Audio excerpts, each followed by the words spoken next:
The sheik tested them in Arabic, but only the waitress answered, and the room fell silent as he stood to clap. If you love emotional, unforgettable stories that stay with you, don't forget to like and subscribe. We've got so many more coming your way. The crystal chandelier cast fractured light across the opulent ballroom of the Grand Metropolitan Hotel, where power dressed in designer suits and spoke in hushed million-dollar whispers. Layla Monroe moved through the crowd like a shadow, her black apron a stark contrast to the sea of silk and diamonds surrounding her. At 24, she had perfected the art of invisibility, clearing plates while CEOs discussed billion-dollar deals mere inches from her face, as if she were nothing more than furniture with hands. But tonight was different. Tonight, Sheikh Rashid Al Mansouri commanded the room's attention with the kind of presence that made even titans of industry straighten their spines. The oil magnate and philanthropist sat at the head table, his dark eyes surveying the gathering with the calculating gaze of a man who had built empires from desert sand. Ladies and gentlemen, the sheik's voice cut through the ambient chatter like a blade through silk. The room fell silent instantly. Even the soft clink of silverware ceased. I've listened to your proposals tonight. Very impressive presentations, all of them. Layla paused near the kitchen door, her tray of half-cleared dishes forgotten in her hands. Something in his tone made her skin prickle with anticipation.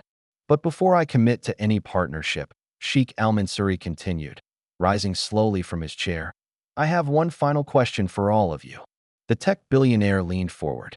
The pharmaceutical heiress set down her champagne flute. Every face in the room turned toward the sheik with the desperate hunger of those who knew fortunes hung in the balance. If any of you truly want this deal, the sheik said, his voice calm but piercing as steel, answer me in Arabic. Man huwa al-rajul aladi yabni jazuran baina al-shuab wala yaksar al-judran. Who is the man who builds bridges between peoples and does not break down walls? The question hung in the air like smoke. Thick, suffocating. Silence stretched across the ballroom like a taut wire ready to snap. Glasses clinked nervously. Forks froze midair. The Ivy League consultant's face flushed red. The pharmaceutical heiress looked desperately toward her assistant. The tech billionaire's confident smirk evaporated like morning dew. Even the professional translator hired for the evening stood frozen, his mouth opening and closing like a fish gasping for air. No one moved. No one spoke. The silence grew so complete that Layla could hear her own heartbeat thundering in her ears. And then, from the far corner of the room, still holding her tray of dirty dishes, still wearing her plain black apron, Layla Monroe spoke. Her voice was soft, barely above a whisper, but in the deadly silence it carried like church bells on Sunday morning. Huwa al-rajul aladi yafam ana al-hikma la tatiai min al-mal, bal min fam al-kalb.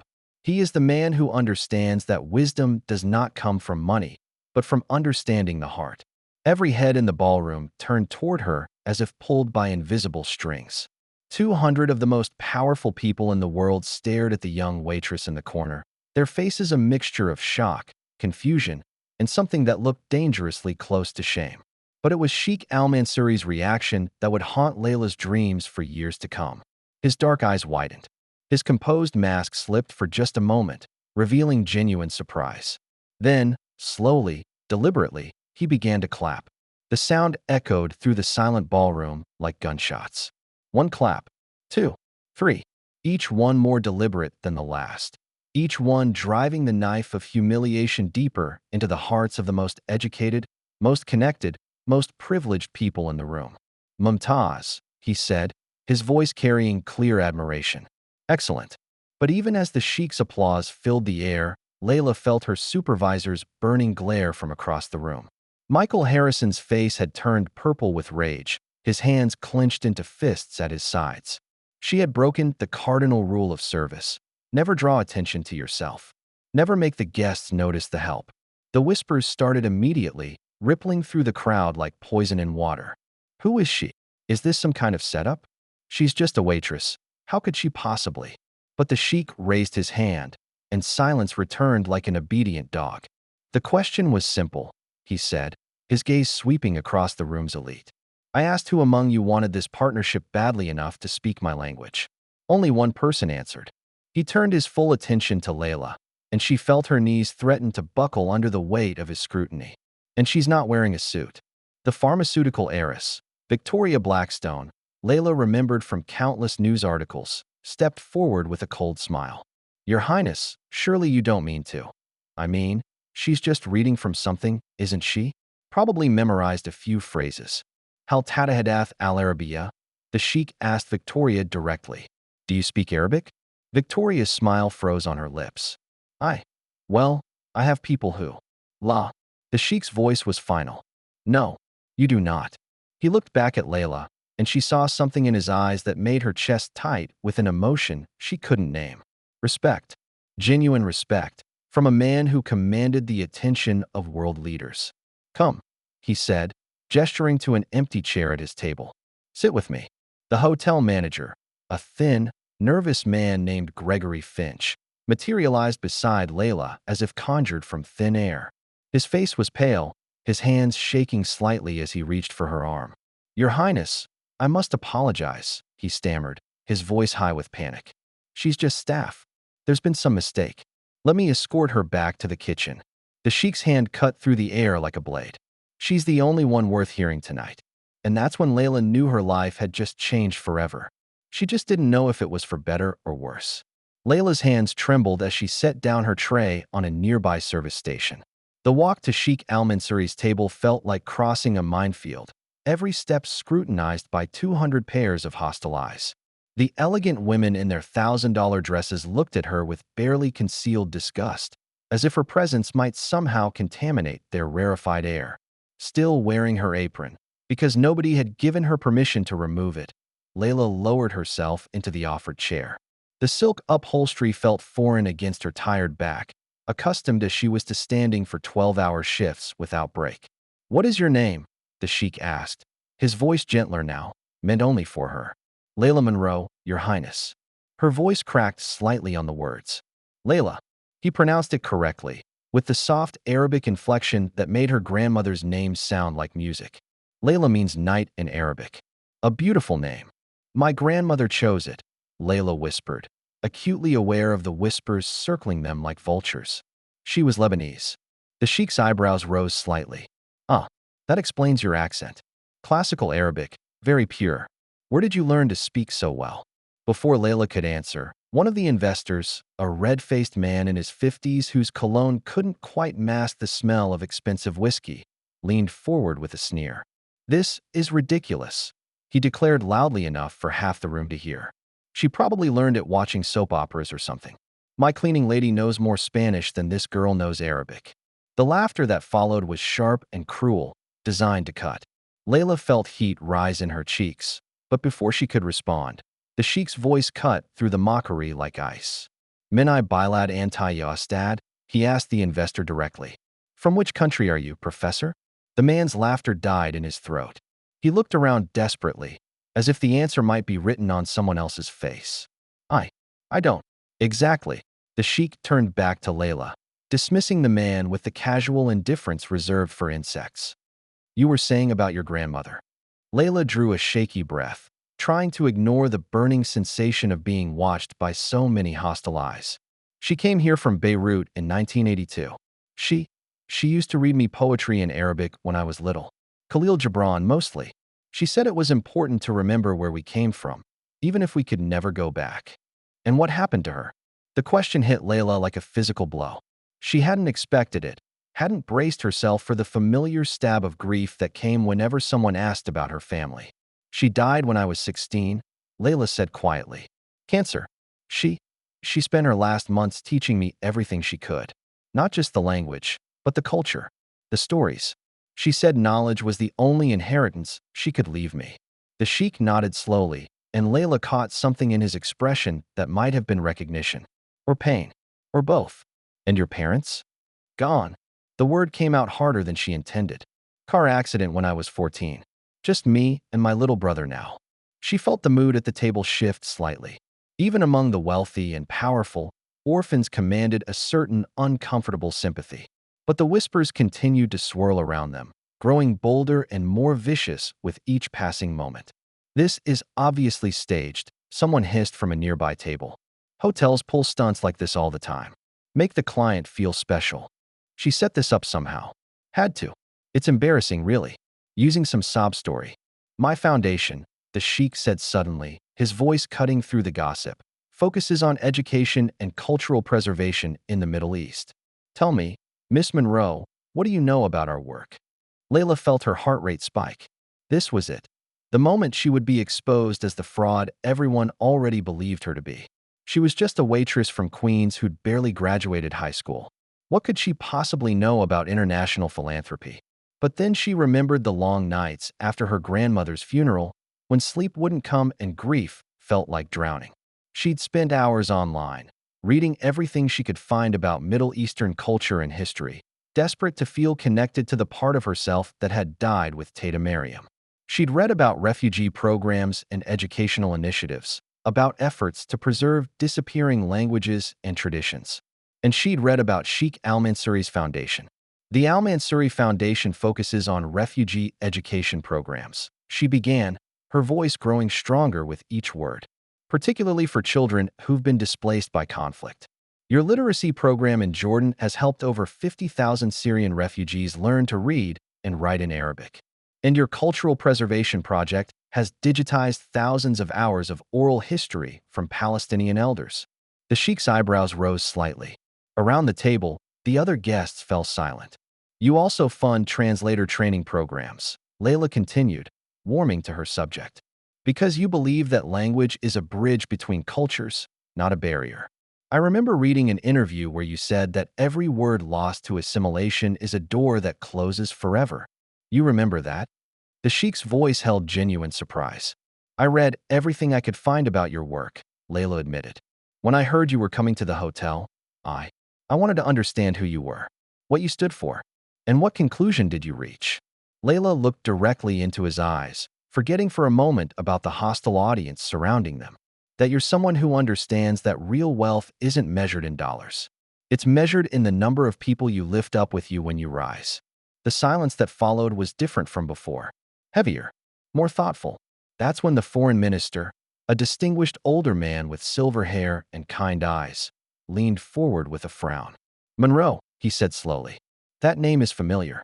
Layla Monroe, wait. His eyes widened. Your grandmother wasn't Mariam Monroe, was she? Mariam Al-Khoury before she married. Layla's breath caught. Yes. How did you? She was a translator during the Camp David Accords, the minister said, his voice filled with awe. One of the best we ever worked with. She could translate not just words, but meaning, intent, emotion. She probably saved those talks from falling apart a dozen times. The entire table turned to stare at Layla with new eyes. The sheik's expression had shifted completely, from polite interest to something approaching reverence. Mariam Al-Khoury, he repeated softly. She translated my father's speeches in the 1980s. He always said she was the only one who understood his heart well enough to translate his words. Layla felt tears prick at the corners of her eyes. All her life, she'd known her grandmother was special, but she'd never known how special, how respected, how missed. She never told me, Layla whispered. She never said. She was very humble, the foreign minister said gently. But very, very important. Her work helped shape modern diplomatic relations in the Middle East. The revelation sent shock waves through the gathered crowd. Suddenly, Layla wasn't just a waitress who happened to speak Arabic. She was the granddaughter of a legend, the inheritor of a legacy none of them had imagined. But even as the mood shifted around her, Layla caught sight of her supervisor Michael Harrison pushing through the crowd, his face dark with fury. Behind him trailed Gregory Finch, the hotel manager, looking like a man walking to his own execution. The storm was coming, and Layla was about to be caught right in the middle of it. Michael Harrison reached the table just as the foreign minister finished sharing another story about Mariam Al-Khoury's diplomatic brilliance. His face was mottled red and white with barely controlled rage, his usual polished demeanor cracking like old paint. Miss Monroe, he said through gritted teeth, his voice carrying the false sweetness of poisoned honey. You're needed in the kitchen. Immediately. The sheik looked up at Michael with the cold assessment of a man accustomed to being obeyed. We're in the middle of a conversation. I understand, Your Highness, and I apologize for the interruption, Michael replied, though his tone suggested he was anything but sorry. But this employee has duties to attend to, other guests to serve. It was a power play, and everyone at the table knew it. The question was whether the sheik would call it for what it was. What duties? The sheik asked quietly. Michael's smile grew more strained. Well, she has tables to clear, dishes too. The dinner service ended 20 minutes ago, observed the pharmaceutical heiress, Victoria Blackstone. Despite her earlier hostility, she seemed genuinely curious to see how this would play out. What duties could she possibly have that are more important than speaking with you? Michael's facade cracked a little more. There are protocols. Staff aren't supposed to fraternize with guests. Fraternize. The sheik repeated the word as if tasting something bitter. Is that what we're doing? Fraternizing. Your Highness, please understand, Gregory Finch interjected, finally working up the courage to approach the table. Sweat beaded on his forehead like morning dew. Miss Monroe is a valued employee, but she's just waitstaff. This is highly irregular. The other guests are starting to talk. Let them talk, the sheik said simply. But Layla could see the truth in the manager's words. Around the ballroom, clusters of wealthy guests huddled together, their whispers growing louder and more vicious by the minute. She caught fragments of their conversations, each word landing like a slap. Embarrassing spectacle. Obvious publicity stunt. What kind of establishment allows the help to? She's making everyone uncomfortable, Victoria Blackstone said suddenly, though her tone was more observational than cruel. Perhaps it would be better if. I'm making them uncomfortable. Layla stood up so quickly her chair scraped against the marble floor. The sound echoed through the ballroom like a gunshot. I answered a question. One question. In a language that apparently none of them bothered to learn despite wanting to do business in the Middle East. Miss Monroe, Michael hissed. You will not speak to the guests in that tone. What tone? Layla turned to face him, and something in her expression made him take a step back. The tone of someone who has something to contribute? The tone of someone who actually knows what she's talking about. You're a waitress, Michael snarled, his professional mask finally slipping completely. You carry plates and clean up after your betters. That's your job. That's all you're qualified for. The words hit Layla like physical blows, each one designed to cut deep and leave scars. She'd heard variations of them before, from teachers who looked at her queen's address and wrote her off, from college admissions counselors who saw her work history and suggested community college instead, from customers who spoke to her like she was invisible until they needed their wine glass refilled. But hearing them here, in front of the sheik, in front of all these people who had just learned about her grandmother's legacy, it was too much. My grandmother, Layla said, her voice shaking with barely controlled emotion, spoke 7 languages fluently. She helped negotiate peace treaties that saved thousands of lives. She preserved cultural traditions that would have been lost forever. And you know what her first job in America was? She didn't wait for an answer. She cleaned office buildings at night so she could take English classes during the day. Because that's what immigrants do. We take whatever work we can find, and we do it with dignity, and we never forget where we came from or where we're going. The ballroom had gone completely silent. Even the whispers had stopped. So yes, Layla continued, I'm a waitress. I've also read more books than half the people in this room. I speak 3 languages fluently, and I'm learning a 4th.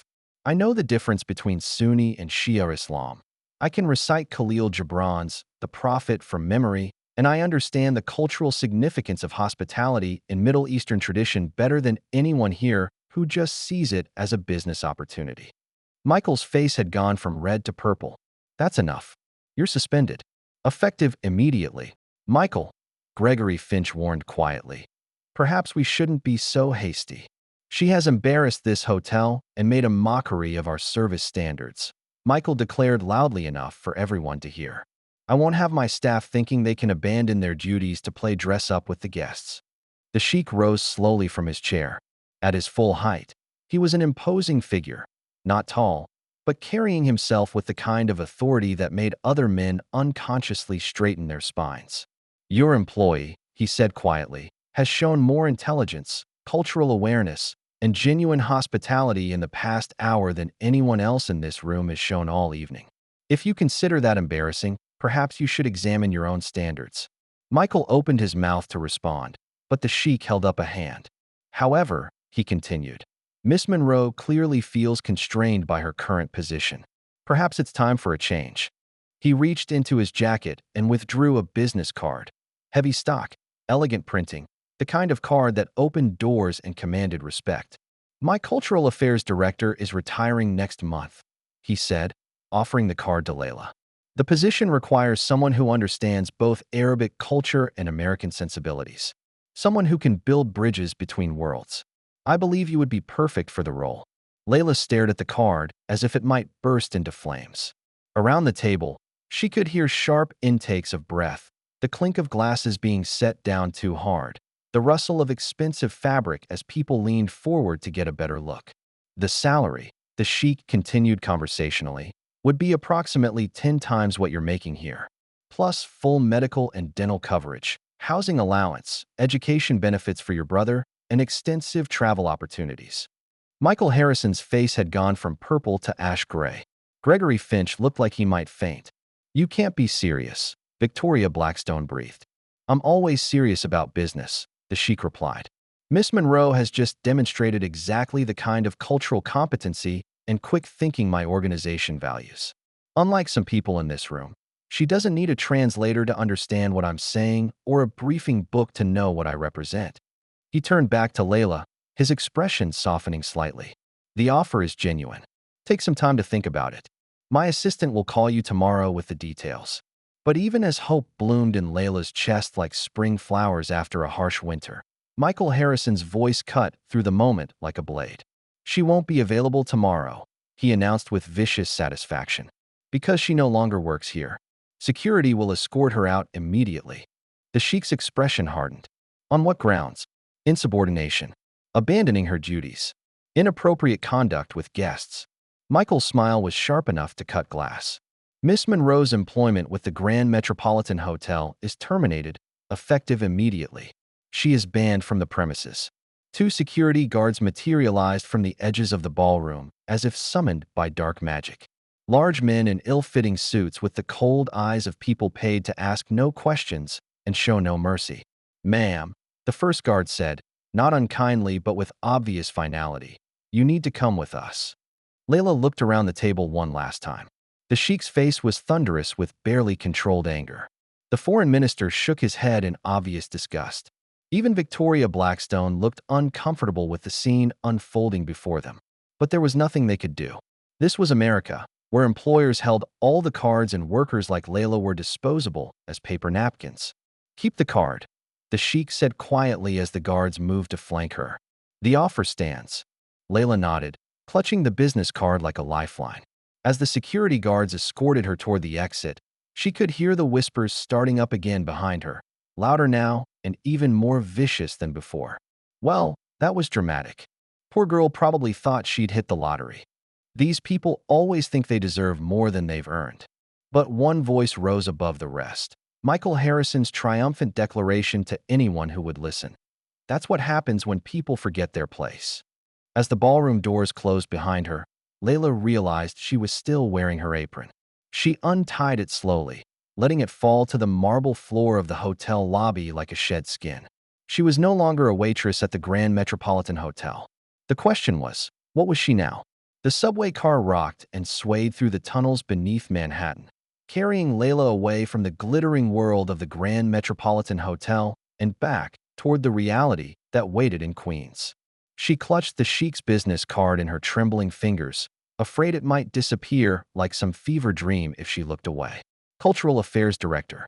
The words seemed impossible, like a language she couldn't quite translate. People like her didn't get offers like that. People like her cleaned up after the people who got offers like that. The fluorescent lights overhead flickered intermittently, casting harsh shadows across the faces of late-night commuters. A homeless man slept across 3 seats, his weathered face peaceful in the artificial light. 2 nurses spoke quietly in Spanish about their shift ending. A teenager with headphones nodded along to music only he could hear. These were her people. The ones who worked while others slept, who cleaned while others played, who served while others consumed. She'd been one of them for so long she'd forgotten she could be anything else. But tonight, she'd spoken Arabic to a sheik while pharmaceutical heiresses and tech billionaires sat silent. Tonight, she'd discovered her grandmother was a legend she'd never known existed. Tonight, everything had changed. The card in her hand proved it wasn't a dream. By the time Layla climbed the 4 flights of stairs to her apartment, Exhaustion had settled into her bones like lead. The building was quiet except for the familiar sounds of urban life. A television playing too loud 3 floors down, the hum of the ice machine, the distant rumble of traffic that never truly stopped in New York. She paused outside her door, key in hand, suddenly afraid of what she'd find inside. Not afraid of danger. Their neighborhood wasn't great, but it wasn't that bad. Afraid of hope. Afraid of telling her little brother that maybe, just maybe, things were about to get better. Afraid of seeing the excitement in his eyes, and then having to watch it die if this all turned out to be some cruel joke. The apartment was dark except for the blue glow of muted television. Layla tiptoed through the tiny living room, stepping carefully around the coffee table that had been their dining table for 3 years, past the couch that had been her bed for just as long.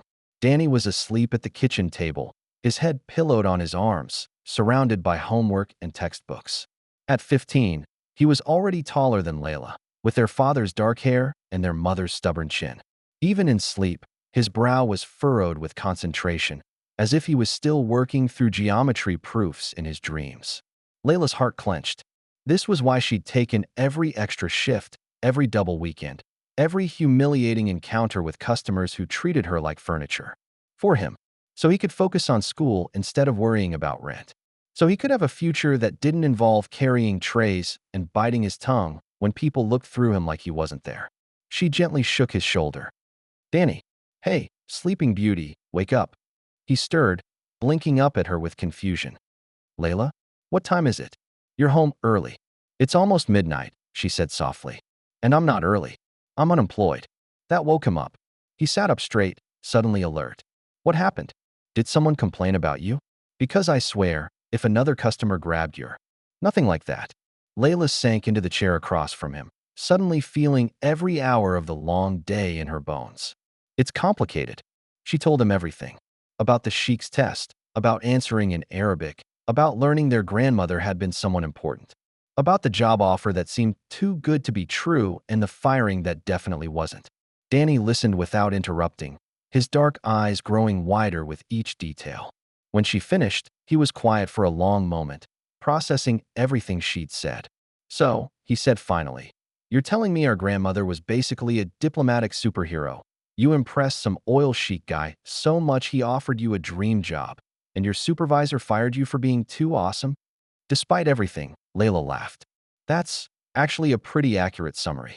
And you have his business card? She held it up. Even in the dim light of their kitchen, the elegant script seemed to shimmer with possibility. Danny reached for it, studying the Arabic text alongside the English. This looks real. Like, really real. The kind of card important people have. What if it's not? The words tumbled out before Layla could stop them. What if I imagined the whole thing? What if he was just being polite and I misunderstood? What if? Layla. Danny's voice was firm, more mature than his 15 years should allow. You've been taking care of both of us since you were 18. You worked your way through high school while raising me. You turned down college scholarships because we couldn't afford for you to not work. You've never asked for anything you didn't earn. He leaned forward, pressing the card back into her hands. Maybe it's time you let someone take care of you for a change. Tears pricked at the corners of Layla's eyes. When had her little brother become so wise? What if I mess it up? She whispered. What if I'm not smart enough or sophisticated enough, or what if you are? Danny countered. What if you're exactly what they need? You think that chic guy made his fortune by being wrong about people? Before Layla could answer, her phone buzzed. A text from an unknown number, sent at nearly 1 in the morning. Miss Monroe, this is Sarah Chun, executive assistant to Sheikh Al-Mansuri. The Sheikh would like to schedule a formal interview for tomorrow at 2 p.m. Please confirm your availability. The position comes with immediate housing assistance should you accept. Layla stared at the screen, her heart hammering against her ribs. It was real. It was actually real. What is it? Danny asked, reading her expression. She showed him the text. His face broke into a grin so wide it could have powered half of Queens. Holy shit, Layla. Language. Sorry. Holy crap, Layla. This is it. This is your chance. But even as excitement bubbled up in her chest, fear followed close behind. What about you? I can't just leave you here alone. You've got school and... The text says housing assistance, Danny pointed out. Maybe that means assistance for both of us. Besides, you think I want to stay in this shoebox forever? You think I want to watch you work yourself to death serving people who treat you like garbage? He stood up, suddenly looking older than his years.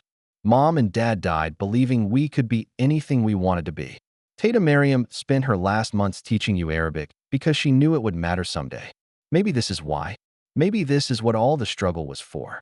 Layla looked around their tiny apartment, at the water stain on the ceiling that had been there when they moved in, at the secondhand furniture that didn't match, at the window that looked out onto the fire escape instead of the sky.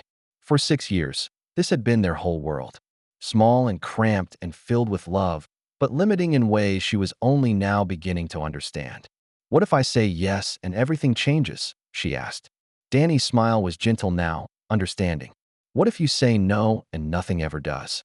Outside their window, the city hummed with endless possibility. Somewhere across that maze of lights and dreams, a sheik waited for her answer. Somewhere beyond the horizon lay a future she'd never dared imagine. Layla looked down at the business card one more time, then at her phone showing Sarah Chen's message. She thought of her grandmother's voice reading Khalil Gibran in the lamplight. She thought of the sheik's respectful nod when she'd answered his question. She thought of the foreign minister's awe when he'd recognized her name. She thought of Michael Harrison's sneer and the whispers of people who would never see her as anything more than hired help. Then she thought of Danny, brilliant and determined and deserving of every opportunity she'd never had. Her thumbs moved across the phone's keyboard before fear could stop them. I'll be there. The offices of Al Mansuri Holdings occupied 3 floors of a glass and steel tower in Midtown Manhattan, the kind of building that made Layla feel simultaneously inspired and intimidated. She'd spent an hour that morning trying to figure out what to wear to interview for a job she still couldn't quite believe was real. Her only suit was 5 years old, purchased for their parents' funeral and worn exactly twice since then. The fabric was a little faded, the cut slightly out of style, but it was clean and pressed, and it was hers. She'd paired it with her grandmother's gold necklace, a delicate chain with a small pendant inscribed with Arabic calligraphy that spelled hope. The receptionist, a poised woman in her 30s with perfect makeup and a warm smile, greeted her by name. Miss Monroe, Sheikh Al Mansuri is waiting for you. Can I offer you coffee, tea, or water? Water would be wonderful, thank you. As they walked through the offices, Layla caught glimpses of the work being done here. Walls lined with photographs from refugee camps and schools in Jordan, Syria, Lebanon. Charts tracking literacy rates and educational outcomes. Maps marking locations of clean water projects and medical clinics. This wasn't just a business, it was a mission. Sarah Chun met them halfway, a petite woman with intelligent eyes and an efficient manner that somehow managed to be warm rather than cold. Miss Monroe, I'm so glad you could come. The sheik is very excited to speak with you properly. The sheik's office was surprisingly modest given his wealth, functional rather than ostentatious, with bookshelves lining 2 walls and a simple wooden desk facing tall windows that looked out over the city. Sheikh Al Mansuri rose as she entered, extending his hand in greeting. Miss Monroe, thank you for coming. Please sit. As Layla settled into the chair across from his desk, she noticed the books on his shelves. Arabic literature alongside English classics. Development economics next to poetry collections. Academic journals and popular biographies. The library of someone who read to understand, not to impress.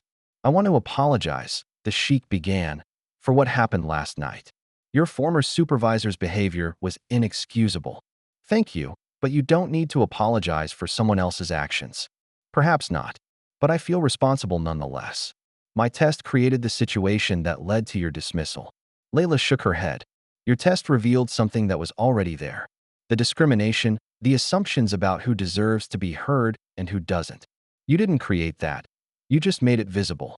The sheik studied her for a moment, and she had the sense she was being evaluated in ways that went far beyond her qualifications on paper. Tell me about your brother, he said suddenly. The question caught her off guard. Danny? He's 15, a sophomore at Forest Hills High School. He wants to be an engineer. Specifically, he wants to design water purification systems for developing countries. She paused, then added with a small smile, he's been reading about your foundation's clean water projects. I think meeting you might make him faint. And he's been your responsibility since you were 18? Yes. The word came out smaller than she intended. Our parents died in a car accident when I was 18 and he was 9. I was supposed to start college that fall. I had a partial scholarship to NYU. But Danny needed stability and the foster care system. She trailed off, not wanting to speak badly of a system that was simply overwhelmed. It seemed better to keep us together. You gave up college for him. It wasn't a question, but Layla answered anyway. I didn't give it up. I postponed it. Someday, when Danny's settled, I'll go back. The sheik leaned back in his chair, his expression thoughtful. Miss Monroe, what do you know about the position I'm offering? Only what your assistant mentioned, Cultural Affairs Director. I assume it involves helping bridge cultural gaps in your foundation's work. It's more complex than that. The sheik rose and walked to one of his bookshelves, pulling out a thick folder. We're launching a new initiative called the Cultural Bridge Program. The goal is to create educational exchanges between young people in the Middle East and America. Not just academic exchanges, but cultural immersion experiences that help combat prejudice and build understanding. He opened the folder, revealing photographs and documents. We need someone who understands both cultures intimately.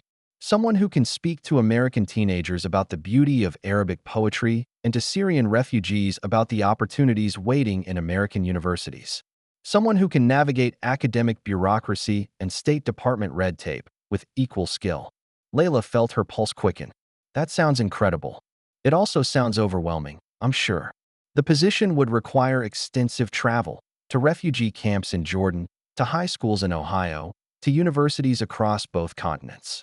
You'd be developing curriculum, training teachers, managing relationships with dozens of partner organizations. It's not a typical 9-to-5 job. He returned to his seat, fixing her with that penetrating gaze she remembered from the night before. But here's what convinced me you're the right person for this role. Last night, you didn't just translate my words. You understood the heart behind them. When you answered my question about building bridges, you spoke about understanding the heart rather than accumulating wealth. That's not something you learn from textbooks, Miss Monroe. That's wisdom. Layla felt heat rise in her cheeks. I'm honored that you think so, but I have to be honest. I don't have a college degree. I don't have formal training in international relations or cultural studies. I'm just a waitress who speaks Arabic and reads a lot. You're the granddaughter of Mariam al-Khoury, the sheik said firmly. You're a young woman who sacrificed her own education to raise her brother and has continued learning anyway. You're someone who knows what it feels like to be underestimated and overlooked. Do you think that makes you less qualified for this job, or more? Before Layla could answer, there was a soft knock on the door. Sarah Chun entered with a warm smile. Sheik, I'm sorry to interrupt, but there's someone here who insisted on meeting Miss Monroe. The sheik raised an eyebrow. Oh, an older man entered behind Sarah, the foreign minister from the night before, the one who had recognized her grandmother's name. He was dressed more casually today, in slacks and a simple button-down shirt, but he carried himself with the same quiet authority. Minister Hassan, the sheik rose to greet him. This is unexpected. I hope you don't mind the intrusion, Minister Hassan said, then turned to Layla with a warm smile. Miss Monroe, I couldn't stop thinking about our conversation last night. About your grandmother. He reached into his briefcase and withdrew a manila envelope. I made some calls this morning. I thought you might like to see these. Layla opened the envelope with trembling fingers. Inside were photocopies of old documents, official commendations, newspaper clippings, photographs. Her grandmother as a young woman, standing beside world leaders. Her grandmother receiving an award for her translation work. Her grandmother's name mentioned in academic papers about diplomatic breakthroughs. She was remarkable, Minister Hassan said softly. Truly remarkable. And she never spoke of any of this. Layla shook her head, unable to speak past the lump in her throat. In one photograph, her grandmother stood beside a group of negotiators, her face serious and focused. She looked so young, not much older than Layla was now. But there was something in her eyes, a quiet confidence, a sense of purpose, that Layla recognized. She used to tell me that the most important work happens in the background, Layla managed finally.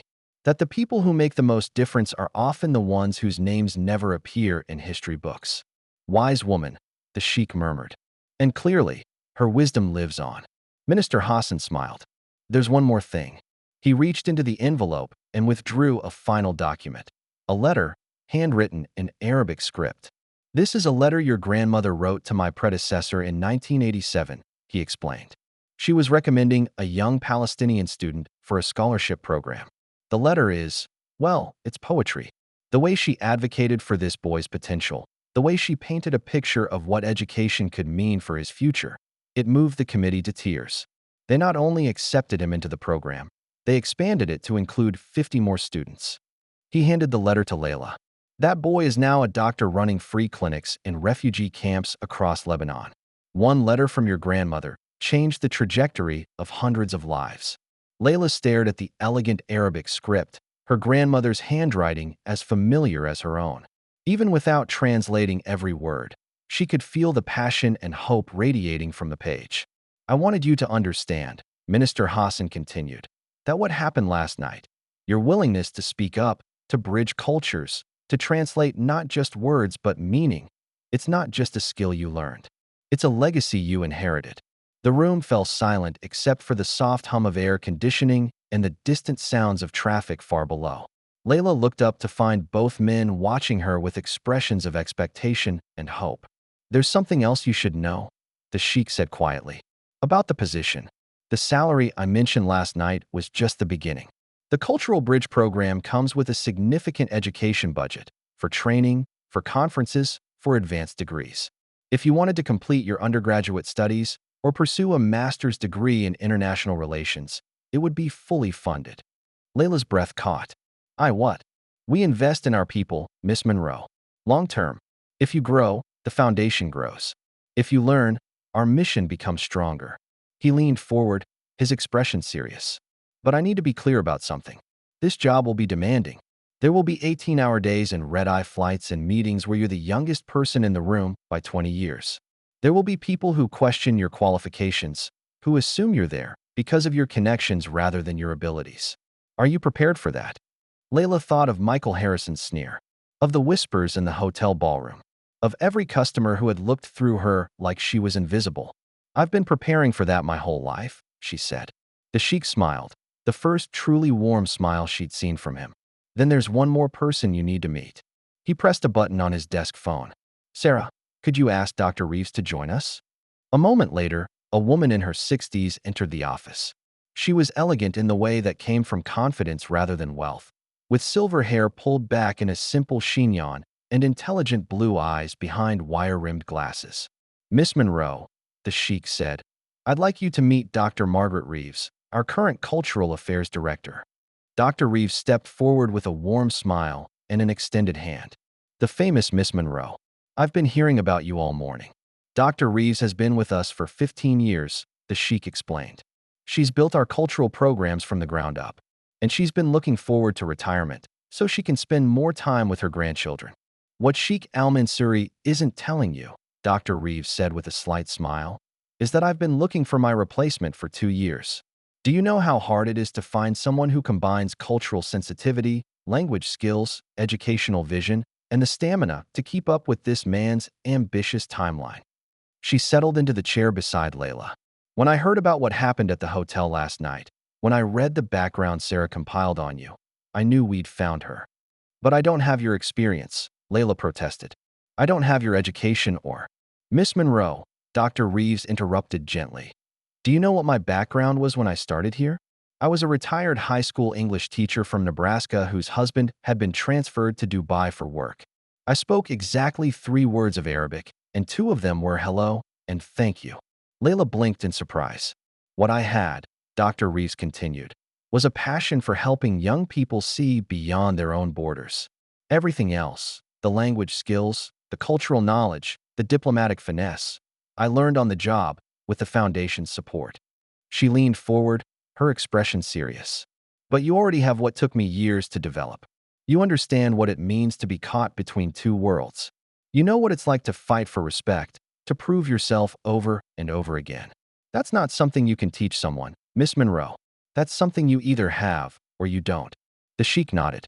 Dr. Reeves would stay on for 6 months to train you, introduce you to our partners, help you transition into the role. You wouldn't be thrown into the deep end alone. Layla looked around the room, at the sheikh's expectant face, at Minister Hassan's encouraging smile, at Dr. Reeves' warm confidence. 6 months ago, She'd been scraping together rent money and wondering if Danny would be able to afford college applications. Now she was being offered a chance to change not just her own life, but the lives of young people across 2 continents. "Can I ask about housing assistance?" she said finally. "I have Danny to think about." "Of course," Sarah Chin spoke up from where she'd been quietly taking notes. "The foundation maintains several apartments in Manhattan for staff who travel frequently.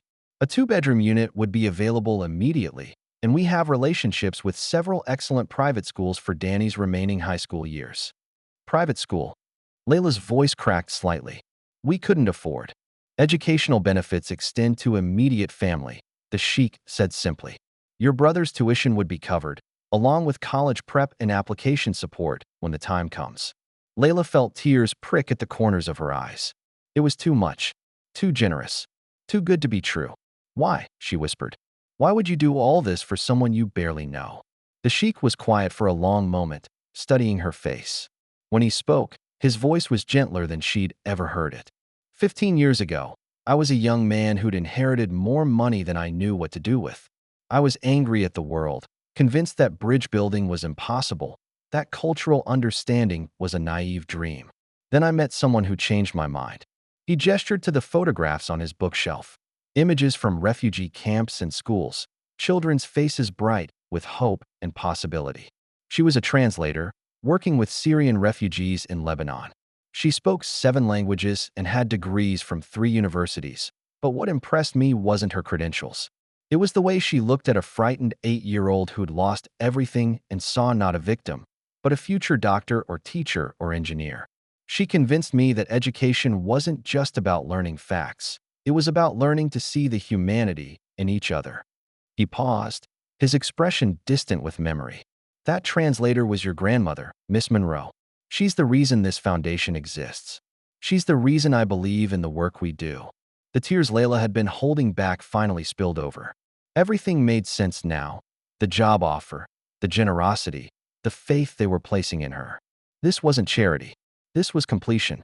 This was her grandmother's work calling her home. "So when I ask why we're doing this for you," the sheikh continued softly, "I should ask why we wouldn't. You're Miriam Al-Curry's granddaughter. You're already part of this family. We've just been waiting for you to find your way back to us." Through her tears, Layla managed to speak. "When do I start?" 3 months later. The auditorium at Columbia University buzzed with nervous energy as 200 high school students from across New York City settled into their seats. They came from different boroughs, different backgrounds, different dreams, but they all shared one thing in common. They'd been selected for the Cultural Bridge program's inaugural American cohort. Layla stood in the wings, watching them through a gap in the curtain. In 3 months, these students would travel to Jordan, where they'd spend a semester learning alongside Syrian refugees their own age. They'd return with expanded worldviews, enhanced language skills, and hopefully, a deeper understanding of what it meant to be a global citizen. It was the kind of program she would have given anything to participate in at their age. Now, at 24, she was the one making it possible for them. Nervous, Dr. Reeves appeared beside her, elegant as always in a navy blue suit that made Layla's own professional attire look somehow incomplete by comparison. Terrified, Layla admitted. "What if they don't connect with what I'm trying to say? What if I mess this up?" "You won't," Dr. Reeves said with the confidence of someone who'd watched Layla grow into her role over the past 3 months. "Do you know what Sheikh Al-Mansuri said about you last week?" Layla shook her head. "He said you have something that can't be taught in graduate school. The ability to make people feel seen. To make them believe their voices matter." Dr. Reeves squeezed her shoulder gently. "Trust that instinct. It's what got you here." The moderator's voice echoed through the auditorium. "Please welcome the Director of Cultural Affairs for the Al-Mansuri Foundation, Miss Layla Monroe." Layla walked onto the stage to polite applause, her heart hammering against her ribs. The lights were bright enough that she couldn't see individual faces in the audience, just a sea of young people waiting to hear what she had to say. She'd prepared remarks, of course, talking points about cross-cultural understanding and the importance of global citizenship. But standing there, looking out at students who reminded her so much of herself at their age, the scripted words felt hollow. Instead, she began with the truth. 3 months ago, I was a waitress, she said simply. I worked double shifts at a fancy hotel, clearing plates and pretending not to hear when customers spoke about me like I wasn't there. I'd given up on college to raise my little brother. I thought my biggest accomplishment would be making sure he got opportunities one never had. The auditorium grew quieter. This wasn't what they'd expected to hear. Then one night, a sheikh asked a question in Arabic to a room full of powerful people. No one answered except me, the girl in the apron holding a tray of dirty dishes. And in that moment, everything changed. She moved away from the podium, closer to the edge of the stage. But here's the thing I want you to understand. Nothing magical happened that night. I didn't suddenly become different than I was before. The knowledge was already there. My grandmother had given me that. The courage was already there. Life had taught me that. What changed wasn't me. What changed was that someone finally bothered to listen. A few students leaned forward in their seats. How many of you have been told you're too young to have opinions that matter? Layla asked. How many have been dismissed because of where you come from, or what your parents do for work, or what language you speak at home? Hands began to rise across the auditorium. Not just a few, dozens. Scores. The vast majority of the room. That's exactly why this program exists, Layla continued, her voice growing stronger with each word. Not to give you voices, you already have those. But to put you in rooms where people will listen. To show you that your perspective as a teenager from the Bronx or Brooklyn or Queens is exactly what the world needs to hear. She paused, scanning the audience. In 3 months, you'll be sitting in classrooms with Syrian refugees who are your exact age. They've seen things you can't imagine, lost things you can't comprehend. But they've also dreamed dreams that might sound familiar. Dreams of becoming doctors, or engineers, or teachers, or writers. The auditorium was completely silent now. Some of you are going to discover that a girl who fled Aleppo with nothing but the clothes on her back knows more about resilience than any self-help book could teach you. Some of you are going to find out that a boy who spent 3 years in a refugee camp has a better understanding of global economics than most business majors. And all of you are going to learn that the stories we tell ourselves about us and them are usually just stories, not truths. A girl in the front row raised her hand. Layla nodded to her. What if we mess up? The girl asked. What if we say something offensive by accident? What if we don't understand their culture well enough? Layla smiled. You will mess up. I guarantee it. I've been working in this field for 3 months, and I still mess up regularly. But here's what I've learned. Most people can forgive a mistake made with good intentions. What they can't forgive is not trying at all. Another hand shot up, a boy near the back. My parents think this program is dangerous. They watch the news and see refugees as threats. How do I convince them I'm not walking into some kind of terrorist training camp? The question drew a few uncomfortable laughs, but Layla treated it seriously. Fear comes from not knowing, she said. Your parents love you, and they're scared because the media shows them only the worst-case scenarios. But here's something you can tell them. Every refugee I've met through this foundation has one thing in common with your parents. They do anything to keep their children safe and give them a better future. She gestured toward the wings, where she knew Dr. Reeves was watching. Dr. Reeves, who's been running programs like this for 15 years, has never lost a student. Not to violence, not to illness, not to any of the dangers your parents are imagining. Do you know what she has lost students to? She paused for dramatic effect. College acceptance letters, job opportunities, marriage proposals from people they met through the program. The biggest risk you're taking is that this experience will change your life in ways you never expected. The laughter that followed was warmer, more relaxed. For the next hour, Layla fielded questions about everything from travel logistics to cultural etiquette to scholarship opportunities. But the conversation that stayed with her happened after the formal session ended, when a quiet girl with hijab approached the stage. Miss Monroe, the girl said hesitantly. I'm Amira. I just wanted to say, my family came here from Somalia when I was 8. I've always felt like I had to choose between being American or being Muslim, like I couldn't be both authentically. And now, Layla asked gently, now I'm thinking maybe the point isn't to choose. Maybe the point is to be the bridge. As Layla watched Amira walk away with her friends, chattering excitedly about the upcoming program, she felt a familiar warmth in her chest. This was why she'd taken the job. Not for the salary or the travel opportunities or even the chance to honor her grandmother's memory. For moments like this, when young people realized their complexity wasn't a weakness, but a superpower. Her phone buzzed with a text from Danny. How'd it go, superstar? She typed back. Better than I dared to hope. Home by 7. Pizza to celebrate? Only if you tell me everything. And I mean everything. Layla laughed, pocketing her phone. Danny had enrolled at Manhattan Prep Academy the week after she'd started her new job, and the transformation had been remarkable. He'd always been brilliant, but now he had teachers who recognized that brilliance and classmates who challenged him to grow. Last week, he'd been accepted into a summer engineering program at MIT. The boy who'd once done homework at their kitchen table was now talking about patent applications and environmental sustainability. As she gathered her materials from the podium, Layla caught sight of her reflection in the auditorium's glass doors. The woman looking back at her wore a tailored blazer and confidence that had been earned rather than inherited. Her grandmother's necklace caught the light at her throat, still spelling hope in Arabic script, but now worn by someone who'd learned to create hope rather than simply cling to it. 3 months ago, she'd been invisible. Tonight, 200 students would go home talking about the Cultural Bridge program because of words she'd spoken. The thought should have been overwhelming. Instead, it felt like coming home. As Layla walked through the Columbia campus toward the subway, her phone rang. The caller ID made her smile. Sheikh Al-Mansuri. Good evening, Your Highness. Please, Layla. We've discussed this. Rashid is fine. His voice was warm with amusement. I heard the presentation went well. Dr. Reeves has been texting you updates, hasn't she? Guilty as charged. She's very impressed with your progress. As am I. Layla felt a familiar flutter of pride mixed with disbelief.